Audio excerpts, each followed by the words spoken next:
எழுத்தாளருடைய எல்லா கதைகளுமே இறுதியில வரக்கூடிய திருப்பங்களுக்காக, அந்த எண்ட் ட்விஸ்டுக்காக பெயர் போன கதைகள்.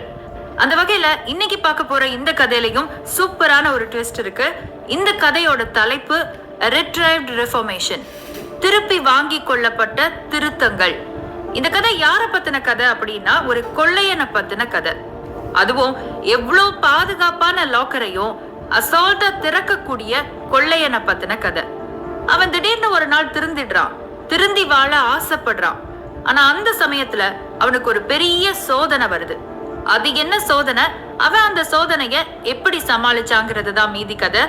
இன்னைக்கு நம்ம பாக்குற பல திரைப்படங்கள்ல இருக்கிற அந்த எபிக் கிளைமேக்ஸ் சீனுக்கு இந்த கதையோட கிளைமேக்ஸ் தான் இன்ஸ்பிரேஷன். வாங்க கதை கேட்கலாம். வணக்கம் and welcome to apple box. உங்க கூட பேசிட்டு இருக்கிறது சபரி. இந்த கதை ஆரம்பிக்கிறது ஒரு சிறைச்சாலையில வச்சு. நம்ம பழைய படத்துல எல்லாம் பார்த்திருப்போம்ல, ஒரு சென்ட்ரல் ஜெயில் இருக்கும். அந்த ஜெயிலோட கதவு திறக்கப்படும், அதுக்குள்ள இருந்து ஹீரோ வெளியே வருவாரே, அந்த மாதிரி ஒரு சிறைச்சாலையின் வாசல்கள் திறக்கப்படுது. அதுக்குள்ள இருந்து வெளியே வர்றான் நம்ம ஹீரோ. அட, அவன் ஹீரோங்கிறதுக்காக அவன் நல்லவன் வல்லவன் யாருக்காகவோ போராடி ஜெயிலுக்கு போனான் அப்படின்னு எல்லாம் நினைக்க வேணாம். நம்ம ஹீரோ ஒரு கொள்ளைக்காரன் தான். அதுவும் எவ்வளோ பாதுகாப்பான லாக்கரையும் தடயம் இல்லாம திறக்கக்கூடிய கொள்ளைக்காரன்.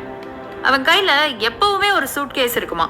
அந்த சூட்கேஸ்க்குள்ள லாக்கர் திறக்க தேவையான நவீன கருவிகள் எல்லாம் இருக்குமா. அதை வச்சு தடயமே இல்லாம லாக்கரை திறந்து கொள்ளையடிச்சிட்டு அவன் பாட்டுக்கு எஸ்கேப் ஆகிடுவானாம். இப்படி அவன் திறந்த லாக்கருக்கு எண்ணிக்கையே கிடையாதுன்னு சொல்றாரு இந்த எழுத்தாளர். இப்போ உங்களுக்கு சந்தேகம் வரலாம், அது சரி சபரி, தடயமே இருக்காதுன்னு சொன்ன, அப்போ எப்படி அவன் ஜெயிலுக்கு போனான் அப்படின்னு. இந்த இடத்துலதான் நீங்க போலீஸ்ல வேலை பார்க்கறவங்களோட 7th சென்ஸை பத்தி தெரிஞ்சுக்கணும். அதாங்க இந்த 7ஆம் அறிவு. ஒருத்தனை பார்த்த உடனேயே குற்றவாளியா இல்லையான்னு கெஸ் பண்ற அளவுக்கு, கிரைம் சீனை வச்சு குற்றவாளிகளை யூகிக்கிற அளவுக்கு அவங்களுக்கு ஸ்பெஷலான ஒரு அறிவு இருக்கு. அந்த அறிவு தான் அவங்களுக்கு சொல்லுச்சு, இவனுக்கும் லாக்கர் திறந்து நடக்கிற கொள்ளைகளுக்கும் ஏதோ சம்பந்தம் இருக்குன்னு. ஆக அந்த சந்தேகத்தின் அடிப்படையில அவனை அடிக்கடி கைது செய்துட்டு போனாங்க, சிறையில அடைச்சாங்க. நீதிமன்றத்துல தடயம் எதையும் சமர்ப்பிக்க முடியாததால அவனை விடுதலை செஞ்சாங்க. இந்த முறையும் அதே கதை தான். அதே மாதிரி கைது, அதே மாதிரி விடுதலை. அதையே இந்த கதையோட அறிமுக காட்சியா வச்சுட்டாரு நம்ம எழுத்தாளர். இப்படி இந்த கதையில கொள்ளையனா வர்ற நம்ம ஹீரோவோட பேரு ஜிம்மி வேலண்டைன். நம்ம இவனை ஜிம்மின்னு கூப்பிட்டுலாமா? ஓகே. இந்த ஜிம்மி பாத்தீங்கன்னா லேசுப்பட்ட ஆளே கிடையாதுங்க. இப்போதானே ஜெயில இருந்து வெளியே வந்தோம், கொஞ்ச நேரம் எடுத்துக்கலாமேன்னு அவன் காத்திருக்கவே இல்லை. வெளியே வந்த 2 வாரத்துல 2 இடத்துல அவன் கைவரிசைய காட்டினான். 2 லாக்கரை எவிடன்ஸே இல்லாம திறந்தான். விளைவு போலீஸ்க்கு அவன் மேல இருந்த சந்தேகமும் 2 மடங்காச்சு. ஆனா பாருங்க, எத்தனை நாளைக்கு தான் அவனை புடிச்சிட்டு போறது, நீதிபதி முன்னாடி தடயத்தை சமர்ப்பிக்க முடியாததால வெக்கப்பட்டு நிக்கிறது. அதனால இந்த முறை காவல்துறையில இருக்கிறவங்க ரொம்ப சுதாரிப்பா இருந்தாங்க. இந்த முறை ஆதாரத்தோட தடயத்தோட கையும் களவுமா அவனை பிடிக்கணும்னு உறுதியா இருந்தாங்க. இதுக்காக மட்டும் இவங்க நியமிச்ச அதிகாரியோட பேரு தான் பென். இந்த பென்ற போலீஸ் ஆபீசருக்கு இந்த கதையில ஒரே ஒரு வேலை தான், ஜிம்மிய கண்காணிக்கணும். ஜிம்மி அடுத்த முறை தவறு செய்யும் போது அவனை பிடிக்கணும். அத ரொம்ப சின்சியரா பண்ணினாரு அவரு. இதுல பியூட்டி என்னன்னா, இந்த ஜிம்மிக்கு இது எல்லாமே தெரியும். போலீஸ்ல அவனை பிடிக்கணும்னு திட்டம் போட்டிருக்கிறது, இந்த பென்கிற அதிகாரிய நியமிச்சிருக்கிறது, அவரு தன்னை கண்காணிக்கிறது எல்லாமே தெரியும். இதனால அவரோட கண்ணை தப்பிட்டு ஒரு நாள் அவன் நோட்டம் பார்க்கறதுக்காக வேற ஒரு ஊருக்கு போறான். அந்த ஊர் எல்மோர் என்று சொல்லப்படுற அந்த ஊர் அவன் வாழ்க்கைய மொத்தமாக புரட்டி போடுது. சொல்ல போனா அந்த ஊர்ல அவன் பார்த்த ஒரு பெண் அவன் வாழ்க்கைய புரட்டி போடுறான். அதாகப்பட்டது நம்ம ஜிம்மிக்கு அந்த பொண்ணை பார்த்ததுமே காதல் வந்துருச்சு. இதுல வேடிக்கையை பாருங்களேன், நம்ம ஜிம்மி கொள்ளைக்காரனா, அந்த பொண்ணோட அப்பா ஒரு பேங்கே வச்சு நடத்திட்டு வந்தாருங்க. அவரோட பேரு ஆடம்ஸ்னும் அவர் பொண்ணு பேரு ஆனபெல்லா ஆடம்ஸ்னும் சொல்லுது இந்த கதை. அந்த ஆனபெல்லா மேலதான் நம்ம ஜிம்மிக்கு கண்டதும் காதல். ஆனா என்னதான் காதல் வந்தாலும் அத அவகிட்ட சொல்ற தைரியமோ தன்னை அவகிட்ட அறிமுகம் செஞ்சுக்கிற தைரியமோ ஜிம்மிக்கு இல்ல. அப்படியே அறிமுகம் செஞ்சாலும் எப்படி இருக்கும்னு யோசிச்சு பாருங்களேன். நான் தான் ஜிம்மி வேலண்டைன், உன்னை காதலிக்கிறேன்னு இவன் போய் சொல்லுவான். அவ அவங்க அப்பா கிட்ட இவனை பத்தி சொல்லுவா. அவங்க அப்பா விசாரிப்பாரு. விசாரிச்சா என்ன தெரிய வரும்? ஜிம்மி வேலண்டைன் பக்கத்து ஊர்ல பல தடவை ஜெயிலுக்கு போயிட்டு வந்தவன்னு தெரிய வரும். அப்புறம் தூக்கி வச்சு கொஞ்சவா செய்வாங்க, போடா வெளியேன்னு அவமானம் தான் படுத்துவாங்க. ஆனா தப்பான நேரத்துல காதல சொல்லி இந்த மாதிரி எல்லாம் அவமானம் அனுபவிக்க ஜிம்மி வேலண்டைன் முட்டாள் கிடையாது. அவன் ரொம்ப புத்திசாலித்தனமா யோசிச்சான். ஆனபெல்லா கிட்ட அவன் தன்னோட காதல சொல்லும் போது அந்த பெண் மறுக்கவே கூடாத நிலையில தான் இருக்கணும்னு நினைச்சான். அதுக்காக ஒரு திட்டத்தையும் போட்டான். அந்த திட்டப்படி அவனோட பேரு ஜிம்மி வேலண்டைன்னு ஆனபெல்லாக்கு தெரியவே கூடாது. ஆனபெல்லாக்கு மட்டும் இல்ல, அந்த ஊர்லயே யாருக்கும் தெரியக்கூடாது. அது மட்டும் இல்லாம அந்த ஊர்ல அவன் ஒரு நல்ல சமூக அந்தஸ்தையும் பெறணும். இதுக்காக அவன் என்ன செய்யறான் பாருங்க. அந்த ஊர்லயே ஒரு தொழில் தொடங்குறான். அதுவும் என்ன தொழில்? சிறைச்சாலையில அவனுக்கு சொல்லி கொடுக்கப்பட்ட தொழில். ஆமாங்க, நம்ம ஊர்ல இந்த சிறைச்சாலையில இருக்கிறவங்களுக்கு மனசு ஒருமுகப்படணுங்கிறதுக்காக ஒரு வேலை கொடுப்பாங்கல்ல, கைவினை பொருட்கள் செய்யறது, கல்லுடைக்கிறது, இந்த மாதிரி அந்த ஊர்லயும் கைதிகளுக்கு வேலை கொடுப்பாங்க. அப்படி ஜிம்மிக்கு கொடுக்கப்பட்ட வேலை செருப்பு தைக்கிறது, ஷூ தைக்கிறதுன்னு சொல்லலாம். அவன் தான் அடிக்கடி ஜெயிலுக்கு போயிட்டு வந்திருக்கான்ல, அதனால அந்த வேலையில அவன் நல்லாவே தேறி இருந்தான். அந்த ஊர்ல செருப்பு தயாரிக்கிற ஒரு கடைய, அதாவது ஷூ தயாரிக்கிற ஒரு கடைய திறந்தான். நாட்கள் கடந்து போச்சு. சும்மா பேருக்கு அவன் ஆரம்பிச்ச அந்த கடை மேல அவனுக்கு ஆர்வம் அதிகமாச்சு. தொழில் பெருகுச்சு, சமூக அந்தஸ்தும் பெருகுச்சு. அந்த ஊர்ல இருக்கிற எல்லார்கிட்டையும் அவனுக்கு நல்ல பெயர் கிடைச்சது. ஆனா நோட் பண்ணிக்கோங்க, அந்த ஊர்ல அவன் பேரு ஜிம்மி கிடையாது. அவன் பேரு ஸ்பென்சர், ரால்ஃப் டி ஸ்பென்சர். அப்படிதான் அவனுக்கு பேர் வச்சிருந்தான். அந்த பேரோடையே அந்த ஊர்ல அவனுக்கு உருவாக்கிக்கிட்ட அடையாளத்தோடையே ஒரு நாள் ஆனபெல்லா கிட்ட போனா, தன்னோட காதல சொன்னா. 2 பேரும் கொஞ்ச நாள் பழகுனாங்க. ஆனபெல்லா அந்த சில நாட்களுக்கு பிறகு அவன் தன்னை நடத்துற விதம் பிடிச்சதால அவன் காதல ஏத்துக்கிட்டான். அவனை தன்னோட வீட்டுல அறிமுகம் செஞ்சு வச்சு திருமணத்துக்கும் சம்மதம் வாங்கினான். இந்த இடத்துல ஜிம்மியோட வாழ்க்கை எப்படி மாறி இருக்குன்னு பாத்தீங்களா? அவன் கொள்ளையடிச்சிட்டு இருந்தான், போலீஸ்க்கு பயந்து வாழ்ந்துட்டு இருந்தான். ஆனா இப்போ அப்படி இல்ல. தானா சம்பாதிக்கிறான், நிறைய பேருக்கு சம்பளம் கொடுக்கறான், நிம்மதியா இருக்கான். ஒரு பொண்ணோட நம்பிக்கைய, ஒரு குடும்பத்தோட நம்பிக்கைய அவனால சம்பாதிக்க முடிஞ்சிருக்கு. இது எல்லாமே அவனை யோசிக்க வச்சது. இனிமேல் நம்ம பழைய வாழ்க்கைக்கு போகவே கூடாதுன்னு நினைக்க வச்சது. ஆனா இந்த இடத்துல ஒரே ஒரு சிக்கல் இருக்குங்க. அவன் கையில எப்பவும் ஒரு சூட்கேஸ் வச்சிருப்பான்ல, லாக்கர் திறக்க வேண்டிய கருவிகளை எல்லாம் வச்சுட்டு. அந்த சூட்கேஸ் இன்னும் இருக்கு. அது அவன்கிட்ட இருக்கிற வரைக்கும் அந்த பழைய கொள்ளைக்கார கும்பலோட அவனுக்கு தொடர்பு இருக்கிறதா தான் அர்த்தம். அவங்க எப்ப வேணும்னாலும் அவனை தேடி வருவாங்க. அத அவங்க கிட்ட கொடுத்துட்டா மட்டும் போதும். அதுக்கப்புறம் அந்த பழைய வாழ்க்கைக்கு மொத்தமா முழுக்கு போட்டுறலாம். அதனால தன்னுடைய அந்த பழைய நண்பனுக்கு அவன் ஒரு கடிதம் எழுதுறான். இந்த ஆனபெல்லோட காதல் என்ன மொத்தமா மாத்திருச்சு, நான் இனிமேல் கொள்ளையடிக்க போறதே இல்ல.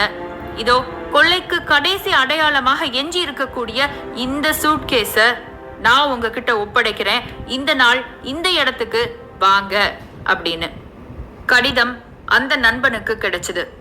அதே நேரத்துல கண்காணிப்புல இருக்கிற ஒரு கொள்ளையனுக்கு எல்மோர்ல இருந்து ஒரு கடிதம் வந்திருக்குங்கிற செய்தி அந்த போலீஸ் ஆபீசர் பென்னுக்கும் கிடைச்சது. ஞாபகம் இருக்குல்ல, ஒரு ஆபீசர் நம்ம ஜிம்மிய பின்தொடர்ந்து வந்துட்டே இருந்தாரு. ஆனா அவர் கண்ணுல மண்ணை தூவிட்டு எல்மோருக்கு வந்துட்டான்னு. அந்த ஆபீசருக்கு தான் இப்போ அவன் எல்மோர்ல தான் இருக்காங்கிறது தெரிய வந்தது. அப்புறம் என்ன, அவர் நேரா எல்மோருக்கு வந்தாரு. ஜிம்மிய கண்டுபிடிச்சாரு. ரால்ஃப் டி ஸ்பென்சர்னு அடையாளத்தை மாத்திக்கிட்டு அவன் ஆனபெல்லாவை காதலிக்கிறான்னு கண்டுபிடிச்சாரு. அவரை பொறுத்த வரைக்கும் அது காதலும் இல்ல, ஒரு மண்ணும் இல்ல. இவனாவது காதலிக்கிறதாவது, அப்பா பேங்க கொள்ளை அடிக்கிறதுக்கு மகளை பகடக்காயா பயன்படுத்துறான், அவ்வளவுதான் அப்படின்னு சொல்லிச்சு அவர் மனசு. இப்படி இருக்க பெட்டி உரியவரிடம் ஒப்படைக்கப்படுவதற்கான அந்த நாளும் வந்தது. ஜிம்மிக்கு பென் எல்மோருக்கு வந்ததும் தெரிய வந்தது. முதல் முறையாக பதற்றப்பட்டான் ஜிம்மி. ஏன்னா இவன் பெட்டிய நண்பன் கிட்ட ஒப்படைக்கிறத பென் பார்த்துட்டாலே போதும், இவன் சாப்டர் க்ளோஸ். பின்ன அவனுக்கு தண்டனை வாங்கி கொடுக்க அந்த ஆதாரம் போதாதான் என்ன? அதனால வழக்கத்தை விட அதிக கவனமாயிருந்தான் ஜிம்மி. ஆனா அன்னைக்கு எல்லாமே அவன் பிளான் பண்ணாத மாதிரி தான் நடந்துச்சு. ஆமாங்க, காலையிலேயே அவனை வீட்டுக்கு கூப்பிட்டா ஆனபெல். வீட்டுல இருந்து அப்படியே பேங்குக்கும் கூப்பிட்டா. அவங்க அப்பா பேங்குக்கு தான். ஆனா ஜிம்மிக்கு தான் ஒரே படபடப்பு. ஏன்னா ஏற்கனவே அந்த போலீஸ் ஆபீசர் பென் அவன் பின்னாடியே தான் வந்துட்டு இருக்காரு. இதுல அவன் பேங்குக்கு வேற போனான்னா கேட்கவே வேணாம். பத்தாததுக்கு லாக்கரை திறக்கிற சூட்கேஸ் வேற அன்னைக்குன்னு பார்த்து ஜிம்மி கையில. அவனுக்கு போதும் போதும்னு ஆயிடுச்சு. ஆனாலும் காதலி கேட்டா செஞ்சுதானே ஆகணும். அவ சொன்னத அப்படியே செஞ்சான். அவளை, அவங்க அக்காவை, அக்கா குழந்தைங்களை எல்லாரையும் கூப்பிட்டு கொண்டு போய் அந்த பேங்க்ல விட்டான். அங்கேயோ மறுபடியும் ஒரு அன்பு தொல்லை. ஆனபெல்லாவோட அப்பா அவன்கிட்ட ஒரு வேண்டுகோள் வச்சாரு. நான் ஒரு சேஃப்டி லாக்கர் வாங்கியிருக்கேன், அதை யாராலையும் திறக்கவே முடியாது, வாங்க நீங்களும் வந்து பாருங்க அப்படின்னு அவன்கிட்ட சொன்னாரு. ஜிம்மி திரு திருன்னு முழிச்சான். அந்த போலீஸ் ஆபீசர் பென் உள்ளதான் இருக்காரான்னு பார்க்க கண்களை அலைய விட்டான். பென் உள்ளதான் இருந்தாரு. மவனே நீ மாட்டு, உன்னை வச்சுக்கிறேன்னு கண்களாலேயே சொன்னாரு. ஜிம்மிக்கு குப்புன்னு வேர்த்துச்சு. இந்த பக்கமோ ஆனபெல்லாவோட அப்பா மறுபடியும் அவனை வற்புறுத்த அவன் அந்த லாக்கரை பார்க்க வேண்டி இருந்துச்சு. கூட ஆனபெல்லா, அவங்க அக்கா குழந்தைங்க எல்லாரும் இருந்தாங்கன்னு வச்சுக்கோங்களேன். அவ அப்பா மட்டும் அந்த லாக்கரை பத்தி பேசிக்கிட்டே இருந்தாரு. ஒவ்வொருத்தரோட கவனமும் ஒவ்வொரு பக்கம் செதறிச்சு.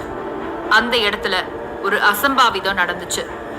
என்ன சபரி, ஜிம்மி எதுவும் கைவரிசையை காட்டிட்டானா அப்படின்னு யோசிக்கிறீங்களா? அதெல்லாம் இல்லைங்க, இது அதுக்கும் மேல. இவங்க கவனம் எல்லாம் செதறின நேரம் அந்த குழந்தை, ஆனபெல்லாவோட அக்கா குழந்தை, அந்த லாக்கருக்குள்ள போய் உட்கார்ந்துக்கிட்டு தப்பான இடத்துல திருகாணிய வச்சுட்டு கதவை பூட்டிக்கிட்டா. காற்று கூட புகாத அந்த லாக்கருக்குள்ள 4 வயசு குழந்தை மாட்டிக்கிட்டா. ஆனபெல்லாவோட அப்பா பதறி போறாரு. அதை திறந்து பாக்குறாரு. ஆனா எந்த சாவி போட்டும் லாக்கர் திறக்கல. அந்த இடமே பதற்றத்துக்குள்ளாச்சு.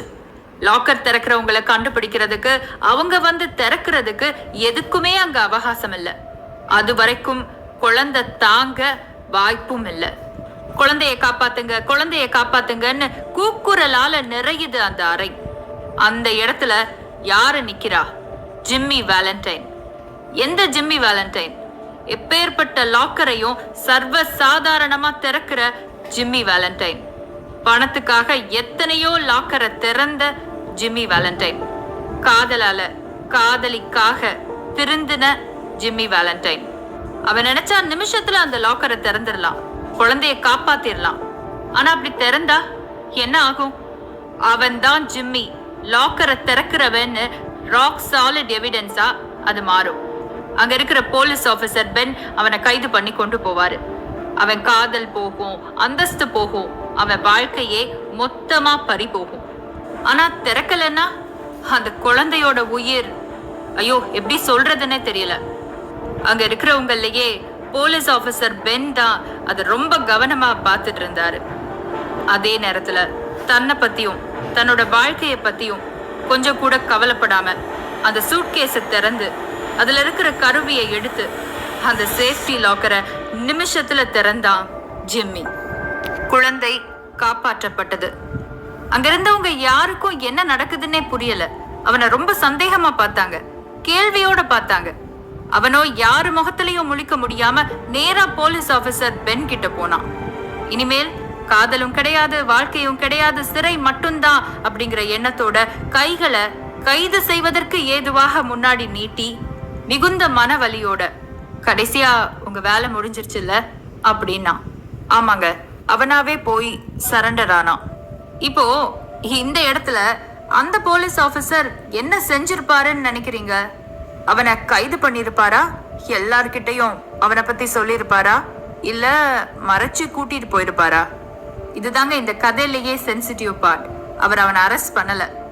என்ன மிஸ்டர் ஸ்பென்சர், என்ன சொல்றீங்க? ஒன்னும் புரியலையேன்னு சொல்லிட்டு அந்த இடத்துல இருந்து அவரு நகண்டுட்டாரு. ஆமாங்க, அவர் அவனை காட்டி கொடுக்கல, மாட்டி கொடுக்கல, கைதும் பண்ணல.